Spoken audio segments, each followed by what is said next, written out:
All right. We got another episode of BILLINICO commentary. And today we are going to be talking about, just a quick little commentary and breakdown of the situation between Melyssa Ford and Marc Lamont. Looks like Joe Budden is starting to do some different content where he's, doing isolated clips and, he sells it for, he offers it for a different tier, or a subscription. So interesting. Wonder if it's contrived, if it's real, but we're going to use it as a case study and we're going to assess the situation and do some commentary. Let's not waste too much time. Let's get into it.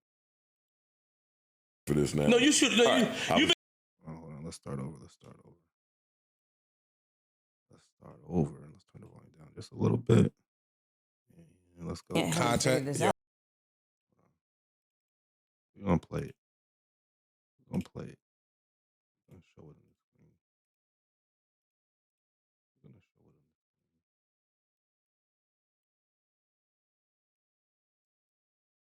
screen. on camera, but I didn't, and vice versa, because I'm like, let the show play out the way it plays out. Did I do something to you? Now, that's a very interesting, response because he said, we had something off camera and, I didn't mention it on camera. And she took that, offensive. Now, for people that need more context, Marc Lamont is fairly new to the podcast and, he's been coming in hot. He goes at QueenzFlip, goes at Amani, goes at Joe, goes at Ish, he goes at everyone, pretty much except Ice and Park. The fans notice, the podcasters themselves have spoke about it. And he's even recently started to go at Melyssa Ford. Now, Marc Lamont is known as a liberal guy, a woman advocate. He's, the joke is that he's a panderer. He's King Panderer, King Panda, So for him to kind of challenge Melyssa Ford is kind of a surprise. And it's so much of a surprise that it's just entertaining, and it's like, I think he's realized that women like Melyssa Ford are so hypocritical, so, borderline obnoxious and clueless about how they come across that even he can't defend the level of hypocrisy that she displays. So he is challenging her in real time, the same way he challenges all these other people in the podcast. Now, the ironic part is they won't challenge her to that extent, right? Because they are trying to appeal to the women, the masses of women. Yep, they play it safe. Now, they do challenge her at times because they get fed up the same way Marc Lamont seems like he's fed up. And it's just like, it is what it is. And it's going to make great content because she's emotional. She's going to respond. And it is what it is. But Marc Lamont in his mind, oh, we're all equals. I see her being hypocritical. I'm going to treat her like an equal. Even though they see the things that she does, Joe, Flip, Ish, Isamani, they don't see her as equal to them. As liberal as they claim to be and as liberal as they may be, they know that she is still a woman and she is not equal to a man. Now, in Melyssa Ford's head, oh, women can do anything. We're equal, which is, not the case, because what two things in this universe really are equal? We remove logic and common sense from the conversation, and you end up with women that think like this and act like this and behave like this, when they can just be chill, they can have great conversations, and they can contribute in the way that they need to contribute, as opposed to causing so much friction. But that friction is good for this podcast because this is the entertainment business. So let's continue and see what Marc Lamont says. Uh-oh. No, what are you talking about? Let's add a 1v1. I didn't say it was a bad thing. Hold I'm up, saying, don't like, talk there are over her, conversations where I could say, like, yo, blah, blah, blah, blah, and then, like, what? I'm listening. Yeah. We want. He didn't say nothing offensive. what he did was point out that he has been looking out for her. And that makes her seem like, she's more of that emotional person that she actually is. She's an emotional person. They had conversations off the mic. Joe's gonna hint, up in the coming, minutes that he spoke. No, actually, he says in the next podcast that he spoke to her off the mic about this very clip. I think they're going to talk about that in the episode that comes up after this or before this, however the timeline works. No, it would have to be after, excuse me. And how he spoke to her about releasing this very clip and how she expressed that she was emotional about it. And Marc Lamont Hill says, "Oh, this is a great content piece," which it is. Because I guarantee this is going to have hundreds of clips. This is going to be on TikTok. This is going to be on YouTube. This is going to be talked about by podcasters. This is going to be broken down. And Joe Budden, who just released how much he gets paid, I think about $900,000 to $1 million a month off his Patreon alone.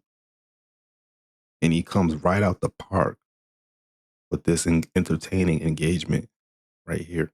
That's genius. It's genius. Now, is it manufactured or is it legit? I think it's legit. It's because of the certain dynamics of the way things happen. And I think because of how people are making content now, there's a blurred line between reality and, fiction or acting or, entertainment. I want to know if Mel has done something to you. Because No, this isn't a negative thing. But your last few parts. I'm saying there are conversations where we've had exchanges that Joe's playing into it because Marc Lamont Hill's the liberal guy, the woman advocate. So Joe's going to play with it like, yo, are you going hard at a woman right now? Have you been like antagonizing her? Have you been borderline disrespectful? This is a lady. Now, Joe, he does the same thing. He will push her buttons. He will do certain things. But Melyssa Ford comes across so emotional that depending on how she is in the moment, she'll grab at the allies. She'll switch allies because it is what it is. She doesn't really have a strong foundation in reality, a strong base or understanding of, what things really are, what they should be. And that applies to all areas of her life. So there's just no stability there. I don't know. Joe Budden is making a lot of money, but I think he should still be very, very careful of her and, her interactions with him and with the podcast. Just be, for liability reasons. I'm sure he has insurance and clauses and, everything's T's are crossed and I's are dotted. But someone like her, you just have to be very, very wise and use your discernment and move accordingly. we could have had on camera that would be more interesting, but sometimes the audience will be like, are they beefing? Is there a thing? And it's like, no. And we could say that on camera, or you could let it play out for COE. That's what I'm saying. I get Marc Lamont, he seems pretty calm. He's explaining something, and he hasn't attacked her, hasn't mentioned anything personally about her. Hasn't even really, he's not aggressive at all, making eye contact. The eye contact is actually pretty straightforward. It doesn't look menacing. It's just like, hey, this is what's going on. And he's talking to her like this, like he would talk almost to like another man he respects. Like he's talking to her like an equal. Is explaining something to her, but that's not registering in her head. What she sees is red because you're challenging her. You're holding her accountable. Even in the most mature way, accountability is bothering her. The fact is that you're revealing something that is really happening, and that's conversations that happen off the mic. And then when you guys are on the mic, you kind of shoot her some bail and protect her. She don't like that. You don't want to be perceived as that. But there's a beef. Oh, there is? Okay. I mean, all that shit you said is cool, but Mel, Why would there be a beef? But Mel is feeling away, and you didn't address. Oh, it. are you feeling away? You Man? feel like you've been shooting a little, like kind of heavy. If there Ice is a quiet panderer. That's a conversation for another day. You could do a whole, listen, if I had the time and the desire, I could cut up a whole montage of ICE pandering. It just is what it is. They all pander. Listen, the black community, and yes, they represent the black community, the hood, the urban community, the American liberal culture. They represent that. Yeah, they're not all black Americans, but they fall under the larger umbrella of the liberal American culture, which is worship women, cow down to women, be afraid of masculinity, disrespect men. Men like Trump are bad and evil. Women like Melyssa Ford that don't really know that much, that speak before they even get the full context of the information that they receive. Oh, we're going to listen to them. It's the most backwards thinking. And you wonder why these groups are always the ones that are confused. They're always fearful. They're always, falling out with people. There's always crime in their communities. There's lifestyles that don't really make sense for our biology, for our true purpose, which is what? To raise families, to produce, to create, to live abundantly. But you create so much confusion and so much disorder and so much lack of leadership. You have chaos. As you see, you got two people that you would think would get along. You got a panderer and a woman that is a liberal woman. Why are they beefing? Why is there conflict with them? Because in their world, there will never be peace. There's always going to be an issue because things are out of order. You got to really think about what I'm saying. Try to put these into context. Rewatch these videos. These are learning moments for all of us. They're saying that. And I am. But look, they're saying that. This is Marc Lamont Hill. I do not agree with 90% of the things that Marc Lamont Hill says. But one thing I know is she is turning on him and she is using them. Hey, they're saying that. They agree with me. You better bow down, boy. You better get your act right for holding me accountable in the most respectful way. Me too. Then it's a thing. Tell me what the thing is.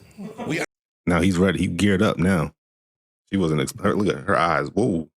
He says, all right, so tell me what the thing is. See, Marc is a debater. He's ready for the smoke. He want to chew her up. He want to do it. He wants to do it. Honestly, we're asking you what she did. What No, let him talk. We're asking you. That's so corny. Okay, so because I didn't know this is where this was going. If there's a thing, Me neither. tell me. But we I don't know. I don't know what the thing is. No, All right, we can't play all this, though. We got to fast forward a little bit, though. We can't play all this. But here's the thing. I think it's unfair. Like, So you think I've been shooting at you? Let me ask you a question. Do you think I shoot at you more than I shoot at Amani? No. He says some very crazy things about Amani. Every time Amani is in front of Marc Lamont Hill, he's saying some crazy, comments and jokes. And even for a podcast, you could take it how you want to take it. It's interesting. So her taking things personal because he's giving her a little bit of pushback. It shows just how much she wants to be, treated like a child. But she's equal, right? She's powerful. She's the all powerful woman. Woman is a god. But you can't even take some comments from a podcaster joking on you without breaking down. All right. That's cool. No. Do you think I shoot at you more than I shoot at Flip? I'm not making I'm asking. These are just questions. No. Okay, so what I want you to consider potentially is that I'm just treating you like everybody else, but when you're in a position of privilege. Shut up! But when you're in a position of privilege, something she getting requested. treated like everybody else feels like mistreatment. Listen, I don't know what is in that cup, it must be some conservatism, some masculinity, some testosterone, some reality. I don't know. Maybe Marc Lamont Hill is taking whatever Candace Owens is losing. Whatever Candace Owens is losing, Marc Lamont Hill is taking. And by the way, I told y'all about Candace. Go back in my videos. I told you about I didn't understand what Candace Owens' motives was a while ago. Go back and rewatch my video on Candace Owens. I'm starting to notice a lot of commentary about her criticism of Trump. And listen, we all criticize, I know I'm going to something different, but listen, we all criticize Donald Trump. Listen, just because I'm a black man that decided to vote for Donald Trump and to become a Republican and, lean conservative or vote Republican, I'm not going to say I am a Republican, but I voted Republican, is because I agree overall with Donald Trump and his political agenda. And he's followed through with most of it. He's followed through with a lot of it, redirecting the funds, doing his best to balance the budget, doing his best to bring in deals, to bring in money and income for the country, doing his best to protect the borders, to get out illegals and criminals. There's nothing wrong with that. But I do criticize, the Iran thing. I wasn't sure what that was about. But after finding out what the mission was, there was no casualties. That kind of settled things down between, listen, people don't realize Israel and Iran were already gearing up to do what they were going to do. This is what people are forgetting. They were already gearing up to do what they were going to do. And he stepped in, he made a decisive action. That's what a leader does. A leader makes a decisive action that the group may not agree with, but it brings peace. It is what it is. Now, what the larger picture is, people like Candace Owens are using these moments to act like a Democrat, like a CNN, MSNBC, and she's not finding out the true context of the situation and why Donald Trump is making the moves, which he seemed to be doing before, and realizing that he is still a lesser of the two evils if she considers him, to be an evil, which I don't, compared to the Democratic Party. So why is she going so hard and criticizing Donald Trump? This thing that these YouTubers have with Israel's and that community, it's too much at times, because they allow that to cloud their judgment.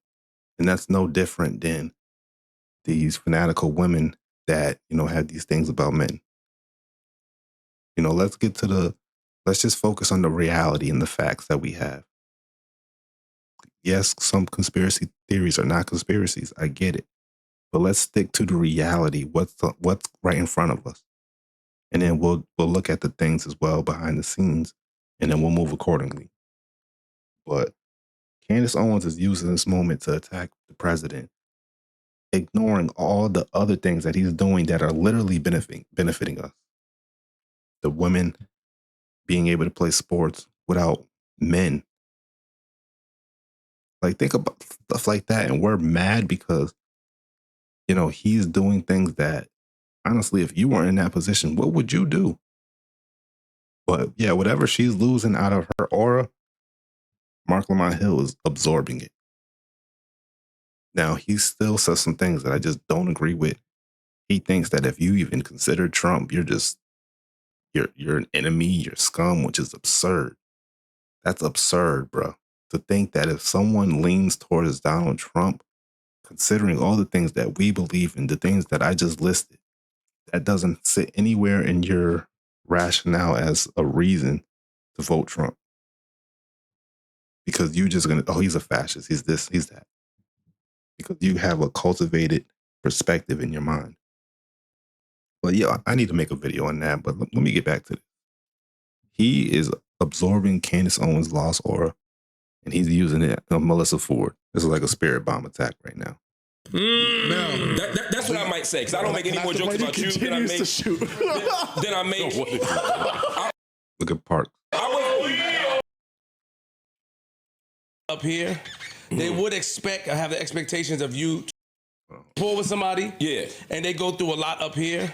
They would expect or have the expectations of you to be a little bit more gentle because they're already going through it up here. Am I As not? a friend. You shoot a little bit. Okay, I shoot at everybody. We got to hit the group chat for this now. No, you shoot. No, you apply more pressure. I gotta be honest. You do apply pressure. You have been applying more than I did. This is crazy, bro. This is crazy.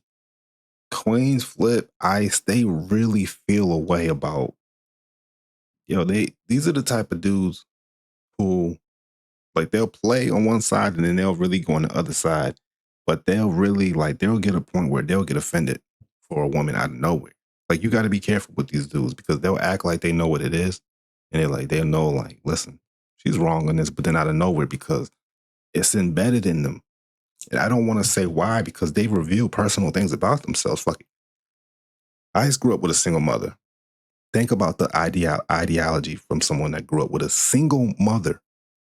He grew up with a single mother in the house. That was his hero. That's all he had in front of him. Yeah, he had his grandparents, but his version of leadership came from a woman. So he sees as a woman can't really do no wrong, even when she does wrong. You can't check a woman. You can't come at a woman. And he described about how, which who knows how true it was from his young brain at the time, because women can be dramatic. He said he saw, I think, a man cussing out his mom or something. But at the end of the day, what did she do? What did she do to get cussed out? Because has any woman ever done anything to him that she deserved to get cussed out? Because he says he shuts down when a woman disrespects him or if there's an issue. But why does he shut down instead of checking it and acknowledging, you out of line? Because when he was a kid, he never saw that.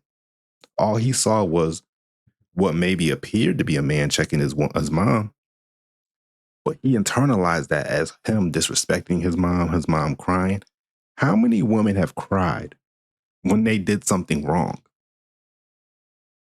How many females have cried when they were, they literally in the wrong, like they stole something and they're crying. They cheated and they're crying. They disrespected you and they're crying. Follow me with this train of thought that I'm giving you guys. If you came from a certain perspective and environment, you got to regulate yourself and check yourself. Wait, am I biased? Is my perspective slightly warped because of my upbringing? That goes for both sides as well. You might have seen a man that really was abusive and was overly disrespectful, and you associate that with being strong and masculine. And now realizing that you can dictate your household, you can be a leader, you can even check your woman, but you do it in an appropriate manner, in a respectful manner. But sometimes you might swear, you might get mad because you are a man, you're a human being. And it just is what it is. The woman was wrong. You try not to do these things in front of your kids. And if you do it in front of your kids, you got to break down what happened. But his mother, was apparently not married. So that's why and this is all in the podcast. This is all public information. You guys are public figures. This is just for commentary purposes, and educational purposes, for people to learn and to think differently and to, consider this perspective. QueenzFlip. The reason I think he gets really, really defensive for women out of nowhere because he, from what it seems like, came from a situation where his mother kind of ran the house. It appears that his mother and his father had a certain dynamic, but it seemed like the mother kind of ran the ship. It seemed like she kind of ran the ship and made certain decisions and stuff. And from what it seems like, the father was trying to actually get him in order. And it's ironic now because QueenzFlip is now a father, of course, and he